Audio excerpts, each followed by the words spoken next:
The alarm bells rang through Harmony Point Station like angry metal birds. Ben looked up from his workbench where he had been fixing a broken scanner. Red lights flashed on every wall. Something big was happening. Emergency in Docking Bay 7, the station speaker announced. All medical teams report immediately. Ben wiped his hands clean and grabbed his tool kit. As the station's main tech repair specialist, he often helped when ships crashed or broke down. He ran through the metal corridors, his boots making quick sounds on the floor. When he reached Docking Bay 7, he stopped and stared. A strange ship sat in the middle of the bay. It looked like it had been through a terrible fight. Black marks covered its silver surface. Pieces of metal hung loose like broken teeth. But the ship was not what made everyone stand back and whisper. It was the creature that had climbed out of it. She was tall, maybe 7 feet, with blue skin that seemed to glow in the station lights. Her body was covered in what looked like armor, but Ben could see it was something more. The armor moved with her like a second skin. It was part of her. This was a Zephyrian warrior. Ben had heard stories about them but never seen one before. They were known across the galaxy as the best fighters. Their armor was not worn but grown into their bodies from birth. Right now, the warrior was in trouble. Her armor sparked with broken electricity. Green fluid leaked from cracks in the metal. She tried to stand straight, but Ben could see she was in pain. "Stay back," Dr. Mills called to everyone. "We do not know if she is dangerous." The Zephyrian warrior heard this. Her head turned toward the doctor. When she spoke, her voice was strong despite her injuries. "I am Kira of the 3rd Solar Fleet. I bring warning of the Void Swarm. They attacked Colony 7 in 2 days." She took a step forward and nearly fell. "My ship is damaged. I need repairs to continue my mission." 3 engineers from different species hurried forward with their scanning tools. A Relian engineer, tall and thin with 4 arms, ran his scanner over Kira's armor. He shook his head. "The biointegration is too deep," he said. "The armor has grown into her nervous system. If we try to remove it for repairs, she could die." A Corvan engineer, short and covered in gray fur, tried his own scan. "The damage goes to the core systems. No one can fix this. The whole suit needs to be rebuilt from inside." The 3rd engineer was from Zentos Prime. She had bright yellow eyes and spoke in clicks. Her translation device said, "This is beyond repair. The warrior should prepare for armor removal surgery. She will survive but never fight again." Kira's blue skin became darker. Ben could tell she was angry and scared. "I will not remove my armor," Kira said, her voice like steel. "I am a warrior. Without my armor, I am nothing. I would rather die." "Then you will die," the Relian engineer said. "No one in the galaxy can fix biointegrated armor once it is damaged like this." "Wait," Ben said, stepping forward. Everyone turned to look at him. "Can I see?" The Corvan engineer laughed. "Human, this is not a broken radio or a damaged computer screen. This is advanced biotechnology that connects to living tissue. Your people barely understand basic star travel." Ben ignored the insult. He had heard it before. Humans were new to space travel compared to other species. Most aliens thought humans were good only for simple tasks. "Please," Ben said to Kira. "Let me look." Kira stared at him. Her eyes were silver like polished metal. "You are human. What can you do that these others cannot?" Ben pulled out his scanner, a simple device compared to what the other engineers had used. "Maybe nothing.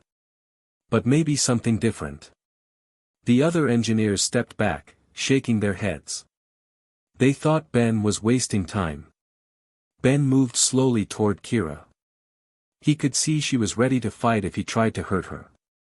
Her good hand stayed near a weapon on her belt. "I will not harm you," Ben said quietly.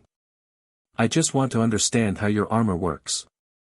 He held up his scanner. This might feel strange, but it will not hurt. Kira watched him carefully but nodded once. Ben started his scan at her shoulders and worked down. The other engineers had scanned quickly, looking for big problems. Ben took his time. He moved his scanner slowly, like he was reading a book. What Ben found surprised him. The other engineers were right that the armor was badly damaged. But they had missed something important. Human brains worked differently than other species. While aliens were very good at seeing big patterns and solving complex problems quickly, humans were good at sensing small details that others missed. As Ben scanned Kira's armor, he began to feel something. It was like hearing a song that was almost too quiet to notice. The armor was not just broken. It was trying to heal itself, but it needed help. Your armor is still alive, Ben said to Kira. It wants to fix itself, but the damage confused its healing systems. The Relian engineer made a rude noise. That is impossible. Bioarmor does not have healing systems when damaged this badly. Ben continued his scan. He found something else the others had missed. Small threads of energy moved through the armor like tiny rivers of light. These energy patterns were what Ben's human brain could sense but alien minds could not.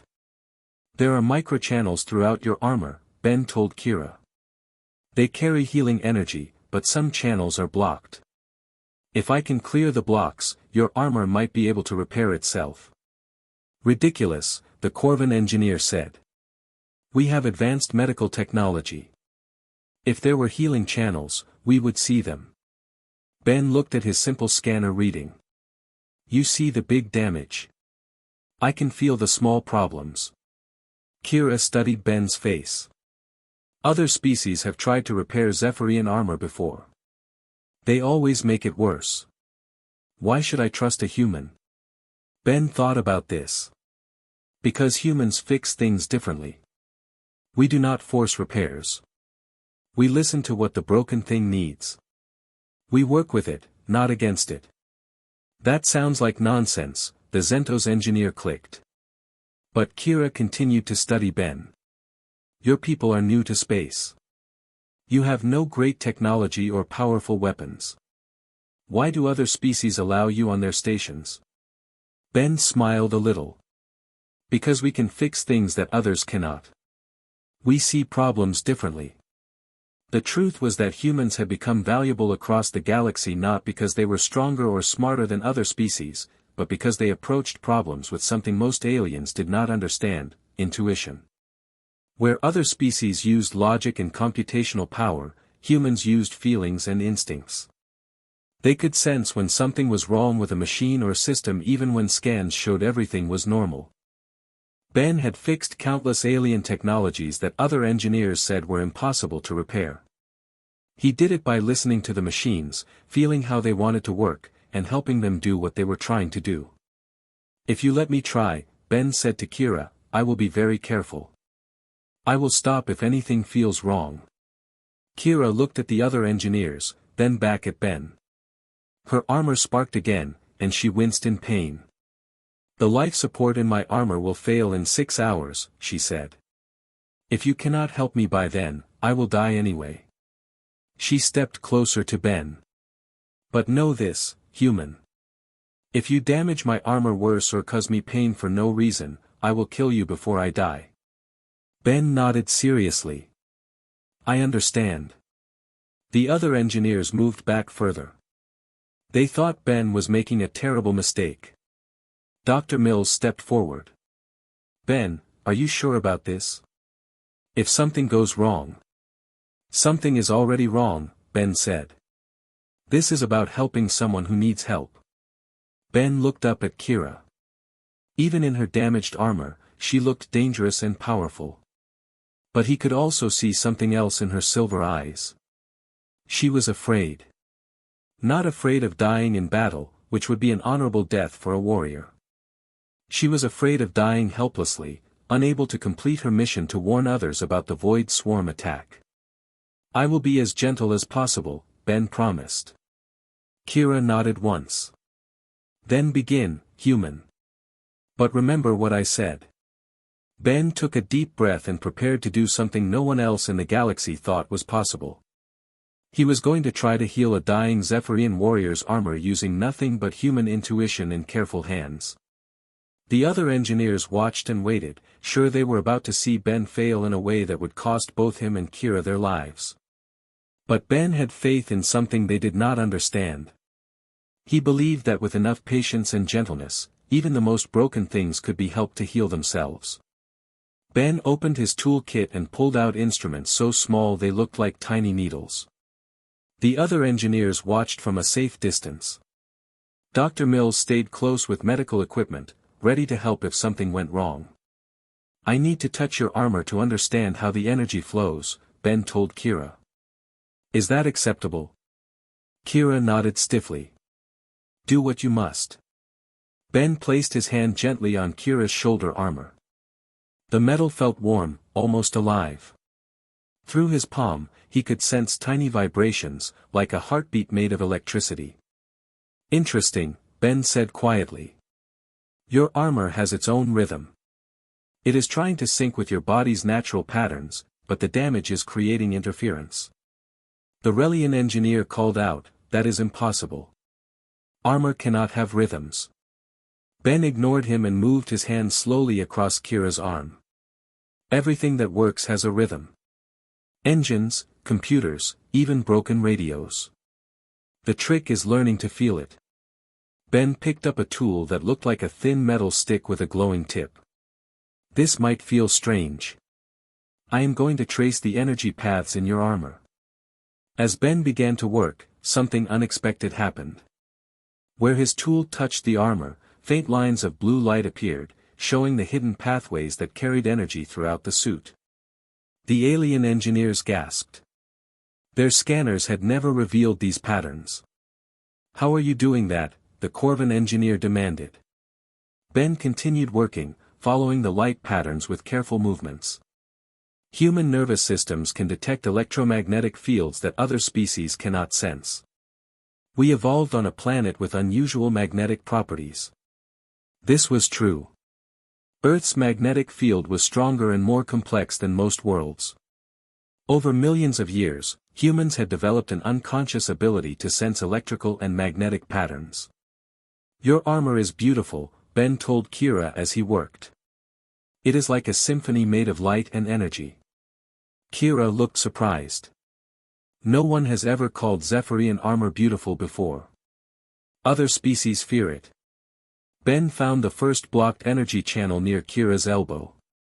Using a tool as thin as a hair, he carefully cleared away damaged tissue that was blocking the flow.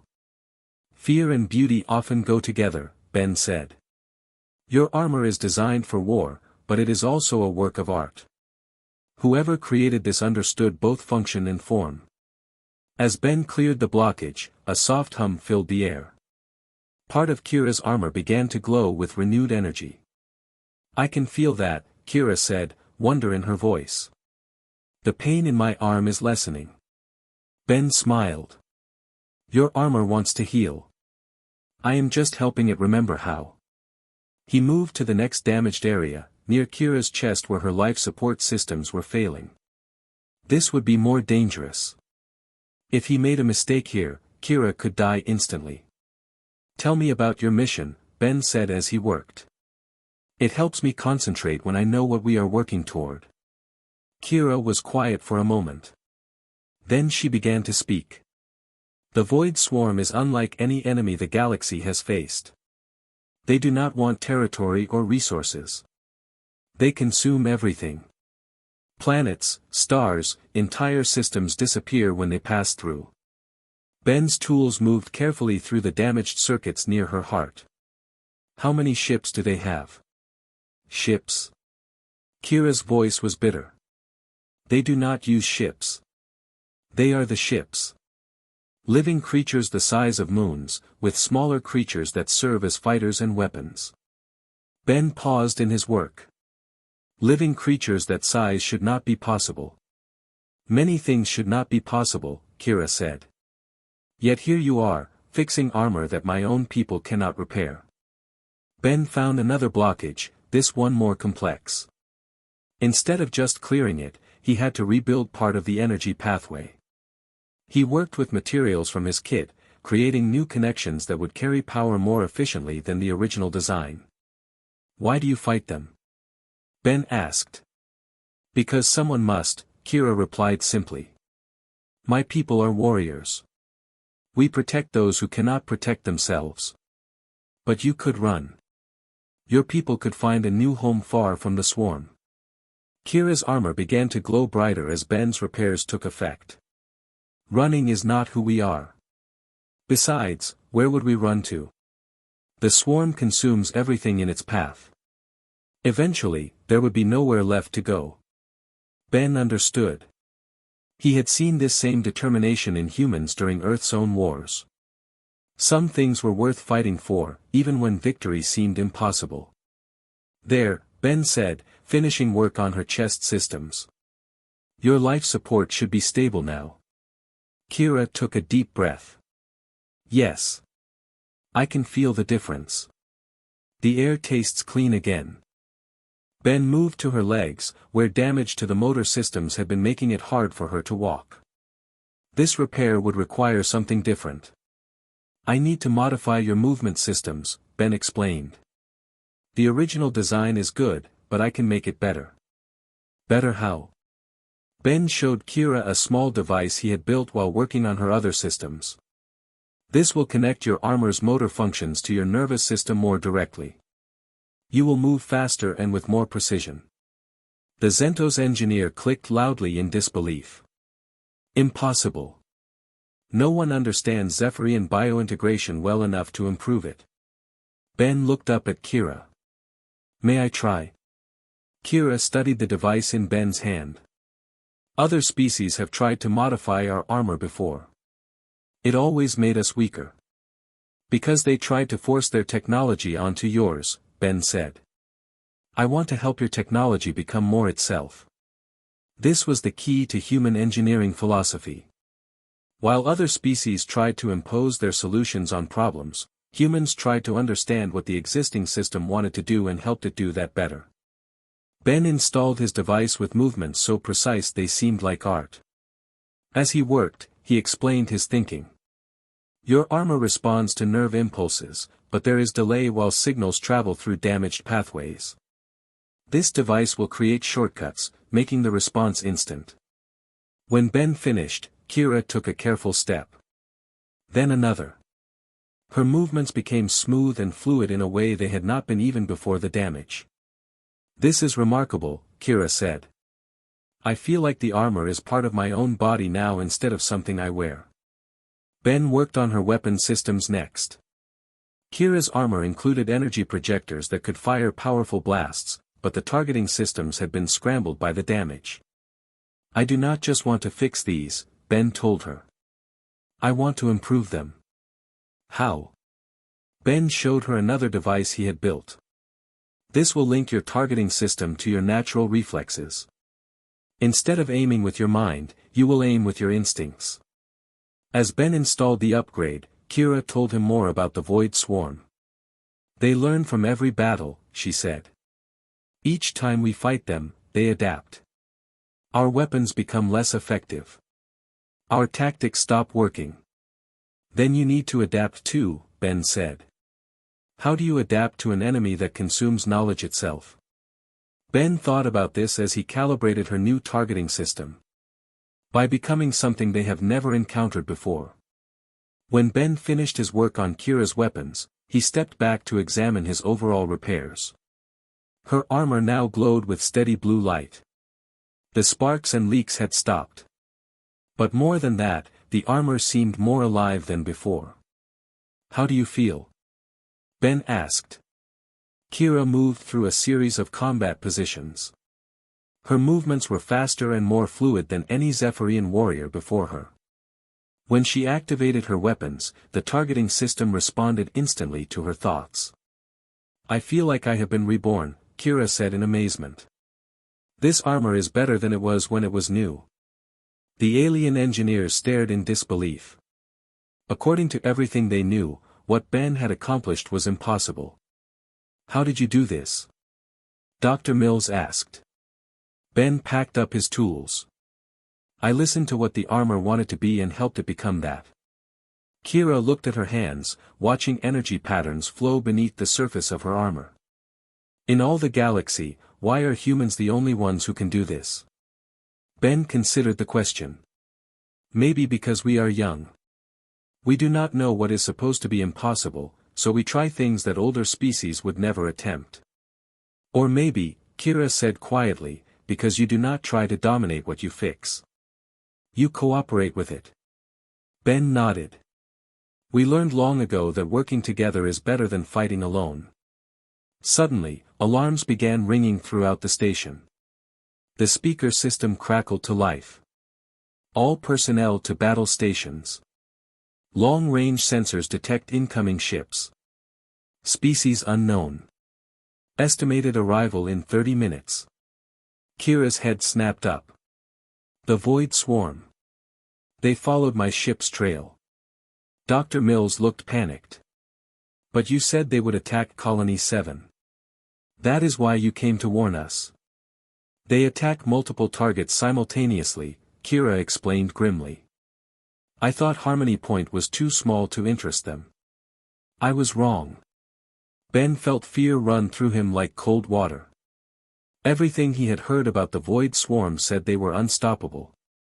No one had ever survived one of their attacks. But as he looked at Kira in her newly enhanced armor, Ben began to think about possibilities that had not existed before. We have 30 minutes, he said. What can we do with 30 minutes? Kira tested her weapon systems again. They responded perfectly to her will. Against the Void Swarm? Probably die heroically. Or, Ben said, we could try something they have never seen before. Kira looked at him with new respect. What do you have in mind, human? Ben smiled, but his expression was determined rather than happy. I have an idea. But it will require perfect cooperation between human engineering and Zephyrian warrior skills. Tell me. Ben began to explain his plan as they hurried toward the station's defense center. Around them, people ran in panic, but Ben and Kira moved with purpose. They were about to attempt something that would either save everyone on the station or get them all killed in the next half hour. Ben and Kira rushed to the station's command center. Captain Ross, a stern woman with gray hair, stood at the main display screen watching red dots move closer to their position. 18 ships incoming, Captain Ross reported. No, wait. Sensors are confused. These readings do not match any known ship designs. Kira stepped forward. Captain, those are not ships. They are living creatures. The Void Swarm has found us. Captain Ross turned to face the blue-skinned warrior. Living creatures? That is impossible. Nothing alive could survive in deep space at those speeds. Many things about the Void Swarm are impossible, Kira replied. Yet they have destroyed 47 star systems in the past year. Ben studied the sensor readings over Captain Ross's shoulder. How big are they? The largest one reads as 3 kilometers long, the sensor officer replied with a shaky voice. The smaller ones are each about the size of a battleship. Ben felt his stomach drop. Harmony Point was a research and trade station, not a military base. Their weapons were designed to drive away pirates, not fight moon-sized monsters. We need to evacuate, Captain Ross said. How long until the civilian transports can launch? 2 hours minimum, her first officer replied. The void creatures will arrive in 25 minutes. Ben grabbed Kira's arm. Your armor. Can it interface with the station's systems? Kira looked thoughtful. Zephyrian armor can connect to most technologies, but why would that help? Because I have an idea. Ben turned to Captain Ross. Can you patch me into the station's main computer? Ben, this is not the time for repairs, Captain Ross said firmly. This is exactly the time, Ben insisted. Give me access to the defense systems. Captain Ross hesitated, then nodded to her technical officer. Do it. Ben sat at a computer terminal and began typing rapidly. Lines of code flowed across the screen faster than most people could read. What are you doing? Kira asked. I am creating a link between your armor and our defense grid, Ben explained as he worked. Your enhanced targeting systems combined with our weapons might give us a chance. 1 warrior against 18 void creatures. Captain Ross shook her head. Even with our weapons, that is suicide. Ben looked up from his screen. Not 1 warrior. 1 warrior with real-time human technical support and the entire station's defensive capability responding to her reflexes. Kira's eyes widened as she understood. You want to turn me into the station's central nervous system. Exactly. Your enhanced armor can process targeting data faster than our computers. My modifications will let you control multiple weapon systems simultaneously.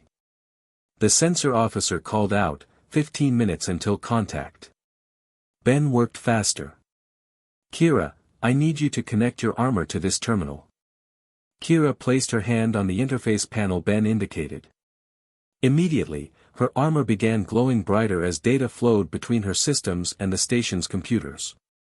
I can feel the entire station, Kira said with wonder. Every weapon, every shield generator, every sensor array. Ben continued modifying the connection software. How does it feel? Can you control it all? Kira closed her eyes and concentrated. Around the command center, display screens began showing weapon status updates as she accessed each system. Yes, she said. It is like having a body the size of the station. 10 minutes, the sensor officer announced. Ben made final adjustments to his program. There. Now you can fire any weapon on the station just by thinking about it. The targeting will respond to your warrior instincts instead of computer calculations. Captain Ross watched the sensor display with growing alarm. The creatures are slowing down. They are entering attack formation. Ben grabbed a portable interface unit and connected it to Kira's armor. I can monitor your systems and make adjustments during the battle. If something starts to fail, I can fix it instantly. Kira looked at Ben with respect. You want to repair my armor while I fight? Not just repair. I want to upgrade it in real time based on what the enemy does. 5 minutes to contact. All personnel to emergency positions. Ben and Kira moved to the station's central defense platform. Through the large windows, they could see strange shapes moving against the stars. The void creatures looked like massive jellyfish made of dark energy, with tentacles that sparked with deadly light. They are beautiful in a terrible way, Ben said quietly. Kira activated her armor's weapon systems. Beauty that destroys everything it touches. The largest void creature moved ahead of the others. As it approached the station, parts of its body began to glow. Energy beams shot out toward Harmony Point. Shields up. Captain Ross commanded. The station's energy shields flared to life, but Ben could see they would not last long against the creature's weapons. Kira, can you target the energy sources on that creature? Kira studied the approaching monster through her armor's enhanced sensors. I see them.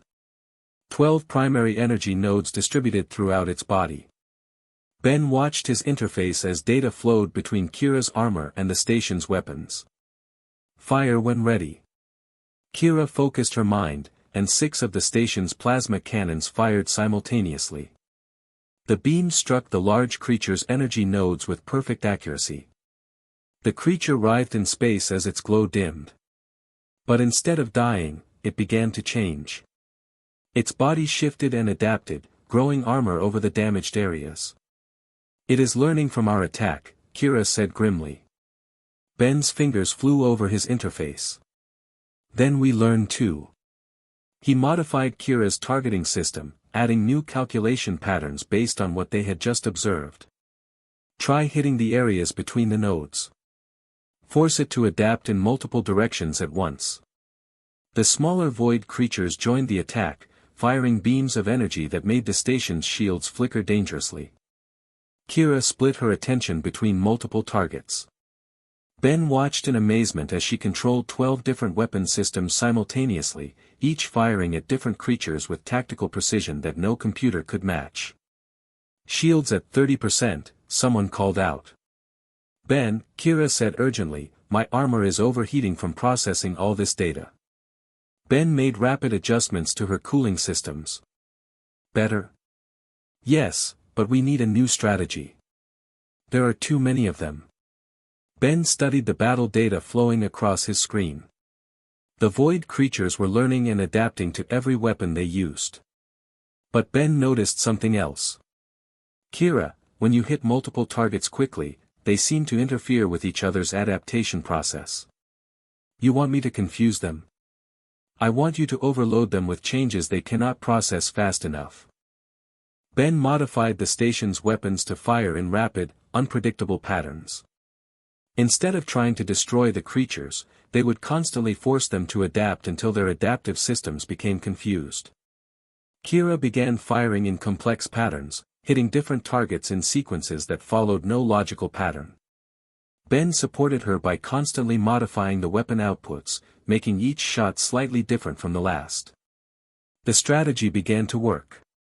The void creatures started moving erratically, their adaptive systems unable to keep up with the constant changes. "It is working," Captain Ross said with excitement. But the largest creature suddenly stopped adapting. Instead, it began to glow brighter than before. "It has given up trying to adapt," Kira realized. "Now it will try to destroy us with raw power." A beam of energy larger than anything they had seen before shot toward the station. The shields could never withstand such an attack. Ben had seconds to act. "Kira, can you overload your weapon systems? Create a feedback pulse. That will destroy my armor." "Not if I modify the feedback to flow back into the creature through its own energy beam." Kira understood immediately. "You want to use its own power against it. Do it." Kira channeled all her armor's energy into the station's main cannon. Ben redirected the overload through his interface, creating a feedback loop that traveled back along the creature's energy beam. The result was spectacular. The creature's own energy turned against it, causing massive internal explosions. As it died, it sent out a signal that made all the other creatures stop their attack. For a moment, space was silent. Then the remaining void creatures began to retreat, moving away from the station as quickly as they had arrived. "They are leaving," Captain Ross said in disbelief. "Why are they leaving?" Kira's armor was smoking from the overload, but she remained standing. "Because we did something they have never encountered before. We turned their strength into weakness." Ben worked quickly to repair the damage to Kira's systems. "Are you hurt?" "No. Your modifications protected me even when I thought they would fail." 3 hours later, Ben sat in the station's medical bay watching Dr. Mills check Kira's armor systems. The warrior had suffered no permanent damage, but her armor would need time to fully recover. Captain Ross entered the room carrying a data pad. "I have been in communication with both Earth Command and the Zephyrian High Council. They are very interested in what happened here today." Ben looked up from his repairs. "Interested how?" "They want to know if what you two accomplished can be replicated. If human technical skills can enhance other Zephyrian warriors the way you enhanced Kira." Kira sat up straighter. "That would change everything. A few enhanced warriors could protect entire sectors." Ben thought about the possibilities. "It would require close cooperation between our species. Humans and Zephyrians working together as teams. Both governments are willing to try," Captain Ross said. "They are proposing a new military unit. The Human Zephyrian Integration Corps." Kira looked at Ben. "Would you be willing to work with other warriors? The process you developed could save countless lives." Ben smiled. "I think I would like that. There is something satisfying about helping others become the best versions of themselves." 3 days later, Ben and Kira stood together on the observation deck, watching ships arrive from both Earth and Zephyr Prime. The first human Zephyrian integration core was about to begin training. "Do you think we can win against the Void Swarm?" Kira asked. Ben watched human and Zephyrian personnel working together to unload equipment. "I think we have something now that we did not have before. The ability to change and adapt faster than they can learn to counter us. Because humans fix things differently," Kira said, remembering their first conversation. "Because humans and Zephyrians together can do things neither could accomplish alone." As they watched, human technicians and Zephyrian warriors began working side by side, creating partnerships that would grow into something the galaxy had never seen before. The war against the Void Swarm was far from over, but for the first time, the defenders had hope. They had learned that sometimes the gentlest touch could create the strongest bond, and that cooperation could forge weapons more powerful than any individual technology. In helping Kira repair her armor, Ben had discovered something that would change the fate of entire star systems. Sometimes the best way to fix something broken was to help it become something better than it had ever been before.